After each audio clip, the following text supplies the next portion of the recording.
Ora, viva, muito boa noite e bem-vindos à Noite Informativa, a edição de quinta-feira. Como tem sido a panagem, quinta-feira trazemos os comentários de Sérgio Vieira, que ajuda-nos a olhar para alguns dos assuntos que fazem a atualidade do nosso país.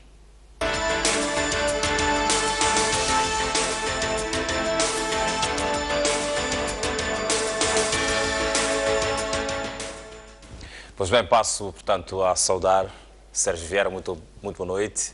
Obrigado por ter acedido uma vez mais ao nosso convite e estar aqui para trocarmos impressões durante os próximos minutos e olharmos para alguns dos temas que fazem notícia e a atualidade do nosso país. Muito obrigado. Boa noite, Hermínio. Boa noite, senhores telespectadores. Boa noite a todos os amigos. Pois, muito boa noite. À vontade. Obrigado. Começaríamos por olhar para os 29 anos da morte de Samora Machel. Quase 3 décadas, portanto, depois da morte de Machel, persiste, portanto, este enigma sobre o que é que terá acontecido, efetivamente, para um dos filhos mais queridos de Moçambique.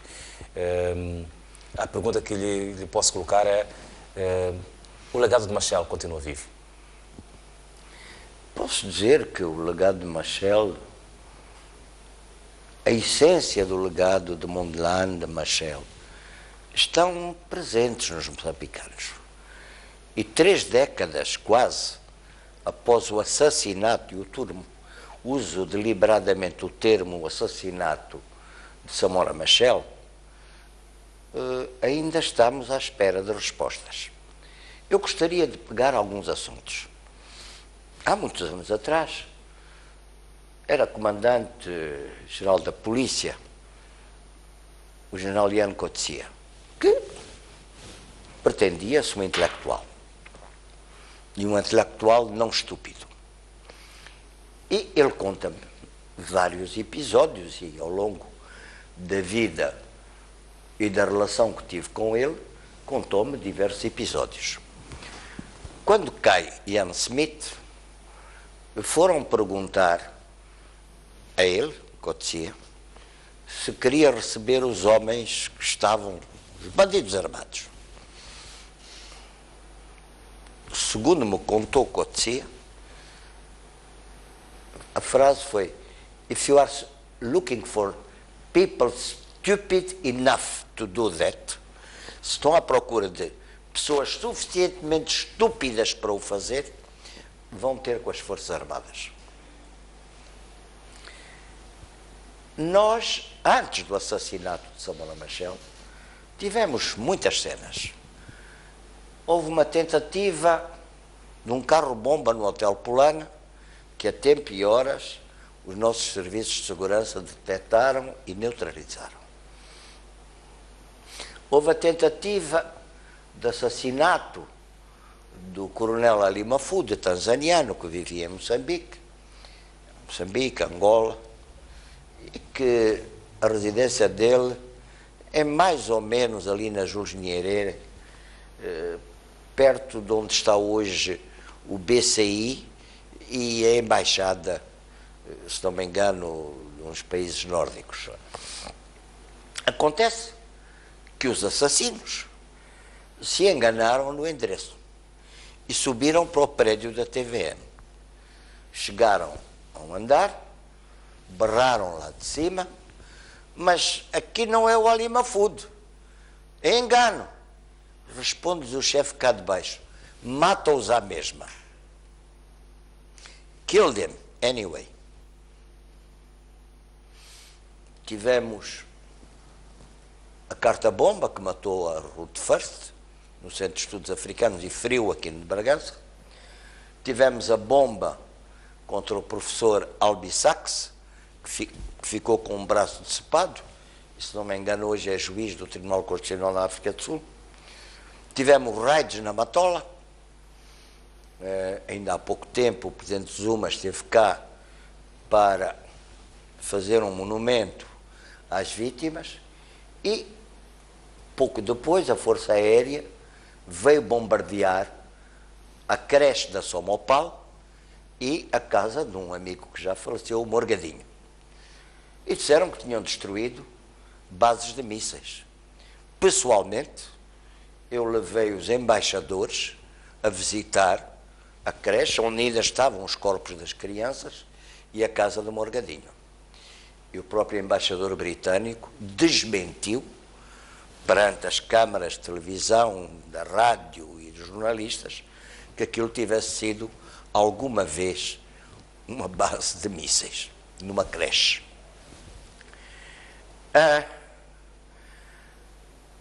Nos acontecimentos de 19 de outubro, o comandante da Força Aérea declarou, o general Earp, que era o comandante da Força Aérea do Apartheid, declarou que seguira o avião de Samora Machel, de Mbala para Lusaka, onde reabasteceu, e o percurso todo. Devo dizer que a reunião que se realizou em Mbala foi porque Mobutu, que era um bom amigo da África do Sul, e a reunião era para tentar apaziguar as relações Angola-Zaire, Mobutu não veio. Então mudou-se para Mbala. E o avião de Samora sai de Mbala, depois da reunião, aterra em Lusaka para abastecer e vem. O general Earp declarou, e em público, que seguira o avião de Mbala para Lusaka e de Lusaka para aqui. Acontece que aquela zona era uma zona militar, declarada pelo governo da África do Sul. Acontece que na noite do assassinato, um elemento que na altura estava ligado à Renamo em Portugal, Paulo Oliveira, recebeu instruções da inteligência militar sul-africana para preparar um comunicado em como a sua organização tinha abatido o avião de Samora. Acontece que o avião não caiu em Moçambique. Acontece que o comandante do avião, porque constatou que estavam a seguir uma rota errada, no último minuto levanta o avião. E este, em vez de embater do lado moçambicano nos Montes Libombos, foi bater com a cauda já no território sul-africano, onde se arrastou e onde morreram 33 camaradas nossos, camaradas e amigos, incluindo o presidente Samora Machel. Acontece que de manhã cedo, deviam ser umas 6h30, 7 da manhã, o então ministro dos Negócios Estrangeiros, Bota, telefona. E diz, informo que o presidente Machel morreu e que, bom, aconteceu em Natal. Natal, ok. Província de Natal. Ok. Saí, vou ao Comitê Central, onde estava reunida a Comissão Política, porque toda a noite estiveram reunidos, eu próprio estive no aeroporto, iniciamos as buscas com meios aéreos e meios marítimos para ver onde caíra o avião. Informo, autorizaram-me a eu partir e escolheram uma equipa que fosse comigo.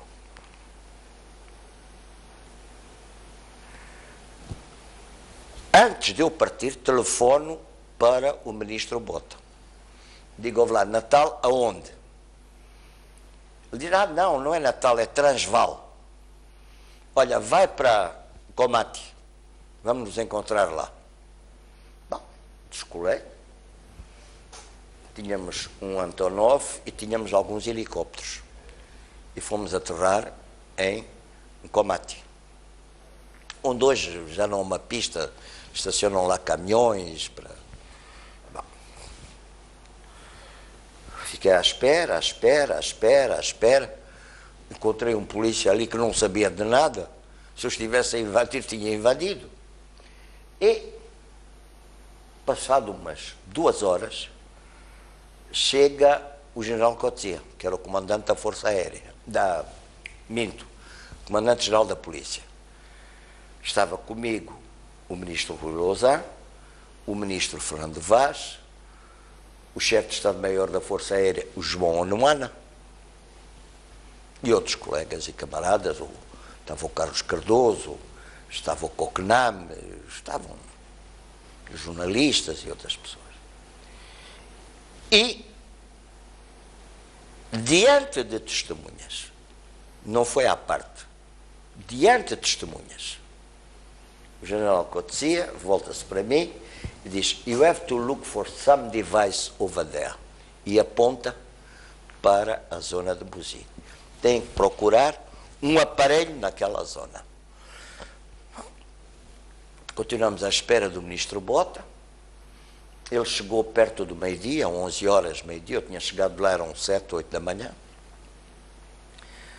O general Coetzee acrescentou que tinha tomado a liberdade de pegar no corpo de Samora Machel, não o deixar no chão e pô-lo num caixão.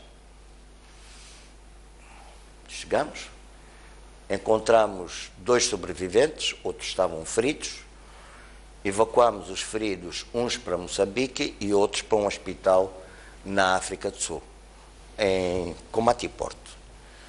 O ministro Fernando Vaz ficou com os feridos que foram evacuados para Komati-Port, incluindo um tripulante soviético que faleceu pouco depois. Não vimos militar nenhum, só havia polícia. A população da zona e os sobreviventes dizem-nos que havia militares quando ocorreu o acidente. E os militares não estavam à procura de socorrer ninguém. Havia feridos, não socorreram ninguém. Andavam à procura de Samora Machel. E, entretanto, foram evacuados. A população e alguns sobreviventes dizem que havia um aparelho naquela zona. Aquilo que dizia o general Coetzee: procurem um aparelho ali. Esses aparelhos são conhecidos, dão falsas informações para a pilotagem e para a torre de controle. Dão falsas informações. De modo que o teu altímetro indica uma coisa quando é outra, o teu radar indica uma coisa quando é outra, todos os teus índices dizem uma coisa quando são outras. Viemos a descobrir isso porque os aparelhos, exceto o chamado voice record, o gravador da cabine de pilotagem, foram todos examinados na Suíça. O aparelho, os restos do aparelho, foram examinados na fábrica, da fábrica do Tupolev. O próprio engenheiro Tupolev veio cá, e ao decifrarmos a caixa de som, o gravador da cabine, ouvimos o comandante a dizer: estamos errados, tenho que mudar o rumo. E ele muda, e acontece o que acontece. Criaram os sul-africanos muitas desinformações. Uma foi que os pilotos estavam embriagados. Houve uma equipa multinacional, incluindo de médicos sul-africanos e moçambicanos, que fizeram as autópsias. Não encontraram nenhum índice de álcool nas pessoas que examinaram, incluindo no presidente Samora Machel e, claro, que nos pilotos. Tentaram afirmar que havia cumplicidade na torre de controle de Maputo. A torre de controle de Maputo não conseguia comunicar-se com o avião e o avião não conseguia comunicar-se com a torre de controle. E há as gravações da torre de controle. Tentaram alegar a incompetência da tripulação. Acontece que o tripulante com menos horas de voo tinha à volta de 8.000. O comandante tinha mais de 30.000, o que é considerado um multimilionário do voo. O copiloto tinha mais que 10.000 horas, que era milionário de voo. E todos eles tinham feito muitos voos de treino, em todas as circunstâncias atmosféricas, à noite, de dia, em várias partes do país, incluindo para o aeroporto de Maputo. Passados estes 29 anos, como é que Sérgio Vieira recorda, portanto, Samora Machel? Espera. Acontece que antes do funeral, estava eu no meu gabinete, recebi um telefonema do embaixador britânico, alto comissário, que me diz: ministro, eu recebi instruções de Downing Street. Downing Street é o gabinete do primeiro-ministro, para falar consigo, mas tem que estar muito ocupado. Digo-lhe já por telefone. O Reino Unido não vai participar em nenhum inquérito. Mas não há razão, porque as regras da Associação Internacional de Transportes Aéreos, da IATA, é o país onde ocorreu o acidente, o país que operava a aeronave e o país que a fabricou. Em nenhum momento se punha a hipótese de vir um britânico. Pronto, obrigado, mas pronto, são as instruções que eu tenho. Passado uns 10 minutos de tanto, telefona-me o embaixador americano a dizer-me que queria falar comigo. Então eu recebi. E diz que recebera instruções da Casa Branca, do White House, a dizer que os Estados Unidos não iam participar. E eu disse-lhe a mesma coisa. Mas a que título? Fui informar a direção do partido e do governo. Nisso, a minha impressão é que ambos nos estavam a dar uma mensagem. Sabemos o que ocorreu, mas não podemos participar porque seríamos forçados a tirar as conclusões do assassinato. Quando queríamos investigar o tal aparelho que desaparecera do local, os sul-africanos unilateralmente encerraram o inquérito. Quem era o juiz que presidiu o encerramento do inquérito? É um homem extremamente conhecido, o juiz Margot, aquele que declarou no inquérito e que encerrou o inquérito do assassinato do Steve Biko, dizendo que o Steve Biko se tinha suicidado dando cabeçadas na parede da cela de alta segurança da prisão onde se encontrava. São estes pontos que eu posso dizer sobre 29 anos depois de Mbuzini, esperando que talvez amanhã os arquivos britânicos e americanos nos digam alguma coisa. Pois bem, passamos para o nosso segundo tema de conversa, que é a abertura da segunda sessão da 8ª legislatura da Assembleia da República. Quais as suas expectativas em relação, portanto, àquilo que poderá vir a ser o desempenho dos deputados nesta segunda sessão? Bom, não teve nada de surpreendente. Houve a defesa do terrorismo, houve que nem carne nem peixe, e nós sabemos que esses do nem carne nem peixe também tiveram o seu percurso, incluindo estando ligados, num certo momento, à organização terrorista e mais tarde criando a sua própria, separada da organização terrorista. Nada de novo, nada de surpreendente nesta abertura. Foi aprovada uma agenda que é complexa. Vamos ver o que é que ela dá. Pois bem, esta semana também ficou marcada, esta semana e a semana passada já vem sendo marcada por esse tubarão que vem criando algumas vítimas já em Yemane.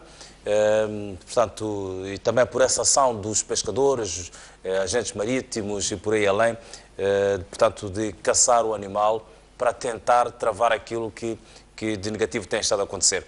Como é que olha para este fenómeno e, acima de tudo, também como é que olha para essa vontade dos pescadores de eliminarem o animal e essa contra-vontade, diga-se de algumas organizações não governamentais ambientalistas, de não exterminar estes animais? Coitadinho do tubarão. Coitadinho do tubarão. Malditas as vítimas do tubarão. Coitado. Esses malditos eram apenas seres humanos. O tubarão é um coitadinho. Por consequência, por que é que esses defensores do tubarão não vão nadar nessas águas e dar um pouco de comida ao tubarão? É uma estupidez como outra qualquer. Peço desculpa, é uma estupidez como outra qualquer. É verdade que não devemos exterminar os animais por exterminar, mas também, quando um animal ameaça pessoas, temos que tomar medidas.